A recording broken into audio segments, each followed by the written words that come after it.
ओम नमो चंडिकाय नमः। दुर्गा सप्तशी अध्याय 11। देवताओं का देवी की स्तुति करना और देवी का देवताओं को वरदान देना। महर्षि मेघा कहते हैं, दैत्य के मारे जाने पर इंद्रादि देवता अग्नि को आगे कर कात्यायनी देवी की स्तुति करने लगा। उस समय विष की प्राप्ति के कारण उनके मुख खिले हुए थे। देवताओं ने कहा कि शरणागतों के दुख दूर करने वाली देवी, तुम प्रसन्न हो। हे संपूर्ण जगत की माता, तुम प्रसन्न हो जाओ। विंध्येश्वरी, तुम की रक्षा करो, क्योंकि तुम इस चर और अचर की ईश्वरी हो। हे देवी, संपूर्ण जगत के आधार रूप हो, क्योंकि तुम पृथ्वी रूप में इस भी स्थित हो। अत्यंत पराक्रमी वाली देवी हो, तुम विष्णु की शक्ति और विश्व की बीज परामय हो, और तुमने ही इस संपूर्ण जगत को मोहित कर रखा है। तुम्हारे प्रसन्न होने पर ही यह पृथ्वी मोक्ष को प्राप्त होती है। हे देवी, संपूर्ण विधाएं तुम्हारे ही भिन्न भिन्न स्वरूप हैं। इस जगत में जितनी स्त्रियां हैं वह सब तुम्हारी ही मूर्तियां हैं। एकमात्र तुमने ही इस जगत को व्याप्त कर रखा है। तुम्हारी स्तुति किस प्रकार हो सकती है, क्योंकि तुम परम बुद्धि रूप हो और संपूर्ण प्राणी रूप स्वर्ग को मुक्ति देने वाली हो। अतः इसी रूप में तुम्हारी स्तुति की गई है। तुम्हारी स्तुति के लिए इससे बढ़कर क्या युक्तियां हो सकती है। संपूर्ण जनों के हृदय में बुद्धि रूप होकर निवास करने वाली, स्वर्ग तथा मोक्ष प्रदान करने वाली नारायणी देवी, तुमको नमस्कार है। कला काष्ठ आदि रूप से अवस्थाओं को परिवर्तन की ओर ले जाने वाली तथा प्राणियों का अंत करने वाली नारायणी, तुमको नमस्कार है। हे नारायणी, संपूर्ण मंगलों के मंगल रूप वाली, हे शिवे, हे संपूर्ण प्रयोजनों को सिद्ध करने वाली, हे शरणागत वत्सला, तीन नेत्रों वाली गौरी, तुमको नमस्कार है। सृष्टि स्थिति तथा संहारव की शक्तिभूत सनाती देवी, गुणों का आधार तथा सर्व सुख में नारायणी, तुमको नमस्कार है। हे शरण में आए हुए शरणागतों की दिन दुखों की रक्षा में तत्पर संपूर्ण पीड़ाओं को हटने वाली नारायणी, तुमको नमस्कार है। हे नारायणी, तुम ब्रह्मवाणी का रूप धारण करके हंसों से जुते हुए विमान पर बैठी हो तथा कुछ से अभिमंत्रित जल तिरकती रहती हो, तुम्हें नमस्कार है। महेश्वरी रूप से त्रिशूल, चंद्रमा और सर्पों को धारण करने वाली है महाविषव वाहन वाली नारायणी, तुम्हें नमस्कार है। मोरों तथा मिकोट से घिरी रहने वाली महाशक्ति को धारण करने वाली कोमली रूप धारणी निष्पाप नारायणी, तुम्हें नमस्कार है। हे शंख चक्र गद पर शांग धनुष रूप से आयुधों को धारण करने वाली वैष्णवी शक्ति रूप नारायणी, तुम हम पर प्रसन्न हो जाओ, तुम्हें नमस्कार है। हे दांतों पर पृथ्वी धारण करने वाली वारा रूपणी कल्याणमणि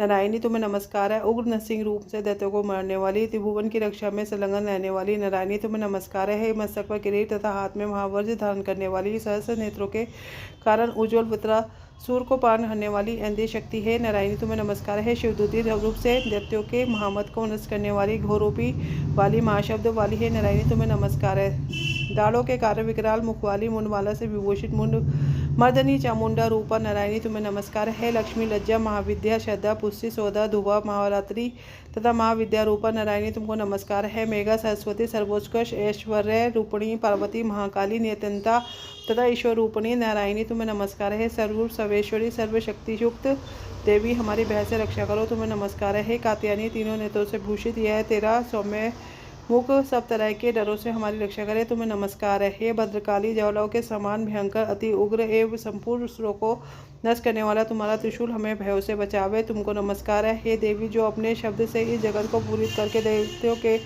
तेज को नष्ट करता है, वह आपका घंटा इस प्रकार हमारी रक्षा करे कि जैसे कि माताओं ने अपने पुत्र की रक्षा करती हैं। हे चंडी के, असुरों के रक्त और चर्बी से चर्चित जो अपनी तलवार है वह हमारा मंगल करे, हम तुमको नमस्कार करते हैं। हे देवी, तुम जब प्रसन्न होती हो तो संपूर्ण रोगों को नष्ट कर देती हो, जब रुष्ट होती हो संपूर्ण वासनीय कामनाओं को नष्ट कर देती हो। जो मनुष्य तुम्हें शरण में आते हैं उन पर कभी विपत्ति नहीं आती, बल्कि तुम्हारी शरण में आए हुए मनुष्य दूसरों को आश्रय देने योग्य हो जाते हैं। अनेक रूपों से बहुत प्रकार की मूर्तियों के धारण कर तुम धर्मद्रोही असुरों का तुमने संहार किया है, वह तुम्हारे सिवा कौन कर सकता था। चतुर्दश विद्या, शास्त्र और चारों वेदों तुम्हारे ही प्रकाश से प्रकाशित है, तुमने तुम्हारा वर्णन है। और जहाँ राक्षस विषैले सर्प शत्रुघ्न और वहाँ समुद्र के बीच भी तुम साथ रहकर इस विश्व की रक्षा करती रहती हो।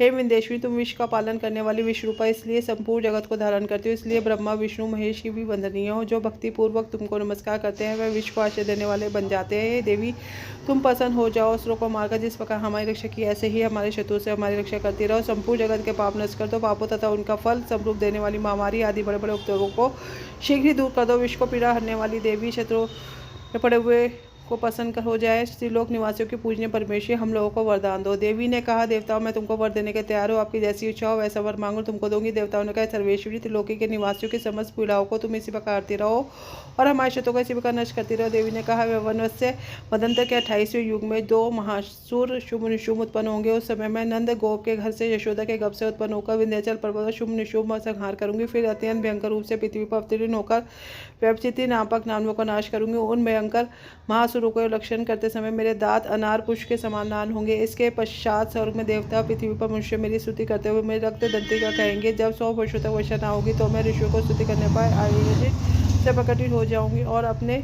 100 नेत्रों से ऋषियों की ओर देखूंगी। तय मनुष्य सताशी नाम से मेरा कीर्तन करेंगे। उसी समय मैं अपने शरीर से उत्पन्न हुए प्राणों की रक्षा करने के शाकों द्वारा सब प्राणों के पालन करूंगी। तब इससे पृथ्वी पर शकंबरी के नाम से विख्यात हो जाऊंगी। इसी अवतार में दुर्ग नामक महासुर का वध करूंगी और इससे मैं दुर्गी देवी के नाम से प्रसिद्ध हो जाऊंगी। इसके पश्चात जब मैं भयानक रूप में धारण कर हिमालय निवासी ऋषियों महेशियों की रक्षा करूंगी, तब भीमा देवी के नाम से मेरी ख्याति होगी। तब मेरे अणु नामक असुर तीनों लोगों को पीड़ित करेगा। तब मैं असंख्य ब्रह्मणों का रूप धारण करके उस महादेवता का वध करूंगी। तब स्वर्ग में देवता, मृत्युलोक में मनुष्य मेरी स्तुति करते मुझे ब्राह्मणी राम से पुकारेंगे। इस प्रकार जब जब पृथ्वी राक्षस से पीड़ित होगी, तब मैं अवतरित होकर शत्रुओं का नाश करूंगी। 12वां अध्याय देवी के चरित्रों का पाठ का महत्व है। देवी बोली, देवताओं, जो पुरुष इन स्रोतों द्वारा एकाग्रचित होकर मेरी स्तुति करेगा, उसके संपूर्ण वो सुनेगा, उनको कभी कोई वाप न रहेगा। पाप से उत्पत्ति हुई विपत्ति उनको ना सताएगी, उनके घर में दरिद्रता न होगी, न आपके प्रयोजनों का विषय होगा, उनको किसी प्रकार का भय न होगा। इसलिए प्रत्येक मनुष्य को भक्तिपूर्वक मेरे इस कल्याणकारी महात्म्य को सदा पढ़ना और सुनना चाहिए। मेरा यह महात्म्य महामारी से उत्पन्न हुए संपूर्ण उपद्रवों को एवं 3 प्रकार के उत्पादों को शांत कर देता है। जिस घर व मंदिर में या जिस स्थान पर मेरा ये स्रोत विधिपूर्वक पढ़ा जाता है, उस स्थान का तो मैं कभी त्याग ही नहीं करती और वो वहाँ सदा मेरा निवास रहता है। बलिदान, पूजा, होम तथा महोत्सवों में मेरा ये चरित्र उच्चारण करना सुनना चाहिए। ऐसा हवन या पूजन मनुष्य जानकर या बिना जाने करे मैं तुरंत ग्रहण कर लेती हूँ। और शरद काल में प्रत्येक वर्ष जो महापूजा की जाती है, उनमें मनुष्य भक्तिपूर्वक मेरा महात्म्य सुनकर सब विपत्तियों से छूट जाता है, धन धान्य तथा पुत्रादि से संपन्न हो जाता है। और मेरे इस महात्म्य कथाओं इत्यादि को सुनकर मनुष्य निर्भय हो जाता है और महात्म्य के श्रवण करने वालों के शत्रु नष्ट हो जाते हैं तथा कल्याण की प्राप्ति होती है। उनका कुल आनंदित हो जाता है, सब कष्ट शांत हो जाते हैं तथा भयंकर सौपन दिखाई देना तथा घरेलू दुख इत्यादि सब मिट जाते हैं। बाल ग्रहों में ग्रसित बालकों के लिए यह मेरा महात्म्य परम शांति देने वाला है। मनुष्य में फूट पड़ने पर भी यह भलीभांति मित्रता कराने वाला है। मेरा यह महात्म्य मनुष्यों को मेरी जैसी सामर्थ्य की प्राप्त करवाने वाला है। पुष्प, पशु, अधर्य, धूप, गंध इत्यादि सामग्री द्वारा पूजन करने से, ब्राह्मणों का भोजन करा के, हवन करके, प्रतिदिन अभिषेक करके, नाना प्रकार के भोग को अर्पण करके, प्रत्येक वर्ष दान इत्यादि करके जो मेरी आराधना की जाती है, उससे मैं जैसी पसंद ही जाति की हूँ वैसी पसंद मैं इस चरित्र के सुनने से हो जाती हूँ। यह महात्म्य श्रवण करने पर पापों को हर लेता है तथा आरोग्य प्रदान करता है। मेरे प्रादुर्भाव का कीर्तन दुष्ट प्राणियों से रक्षा करने वाला है, युद्ध में दुष्ट दैत्यों का संहार करने वाला है। इसके सुनने से मनुष्य को शत्रुओं का भय नहीं रहता। हे देवताओं, तुमने मेरी स्तुति की है अथवा ब्रह्मा जी ने जो मेरी स्तुति की है, मनुष्य को कल्याणकारी बुद्धि प्रदान करने वाली है। वन में सुने मार्ग में अथवा दावानल से घिर जाने पर, वन में चोरों से घिरा हुआ या शत्रु से दुख पकड़ा हुआ, जंगल में सिंहों से, व्याघ्रों से, जंगली हाथियों द्वारा पीछा खींचा हुआ, राजा के युद्ध को जाने पर, मारे जाने के भय से, समुद्र में नाव के डगमगाने पर, भयंकर युद्ध में फंसा होने पर, किसी भी प्रकार के पीड़ा से पीड़ित, घोर बाधाओं से दुखी मनुष्य मेरे इस चरित्र को स्मरण करके संकट से छुटकारा पा सकता है। मेरे प्रभाव से सिंह, चोर, शत्रु इत्यादि दूर भाग जाते हैं, पास नहीं आते। महर्षि ने कहा, प्रचंड पराक्रमी वाली भगवती चंडिका योग कहने के पश्चात सब देवताओं के देखते ही देखते अत्यध्यान हो गए। संपूर्ण देवता अपने शत्रुओं के मारे जाने पर पहले की तरह यज्ञ भाग का भोग करने लगे। उनको अपने अधिकार फिर से प्राप्त हो गए। युद्ध में देवताओं के शत्रुओं शुम्भ देवी के हाथों मारे जाने पर बाकी बचे हुए रक्षक पताल को चले गए। हे राजन, इस प्रकार भक्ति का नित्य होती हुई भी बार बार प्रकट होकर इस जगत का पालन करती है, इसको मोहित करती है, जन्म देती है, प्रार्थना करने पर समृद्धि करती है।